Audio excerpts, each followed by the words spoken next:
Hello friends, welcome to letters leaves and lines.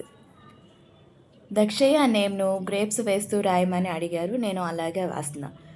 దక్షయ్య అని రాస్తూ కొన్ని సర్కిల్స్ గీస్తూ వైలెట్ షేడ్స్ మెరూన్ పేస్టల్స్తో గ్రేప్స్ను వేస్తూ వైట్తో హైలైట్ చేస్తూ బ్లాక్తో కొన్ని డీటెయిల్స్ వేస్తూ స్టెమ్ వేస్తూ లీఫ్ను వేస్తూ పెన్సిల్తో షేడింగ్ ఇస్తూ బ్లాక్తో హైలైట్ చేస్తూ స్కెచ్ వేస్తున్నా. దక్షయ్య నేమ్కు శివుని భార్య, భూమి అని మీనింగ్స్. దక్షయ్య, నీ నేమ్తో ఈ స్కెచ్ నీకు నచ్చుతుందని అనుకుంటున్నా. మన పేరులోని ప్రత్యేకత కంటే ఆ పేరును మళ్ళీ మళ్ళీ వినడం వల్ల అది ప్రత్యేకమైనది అవుతుంది.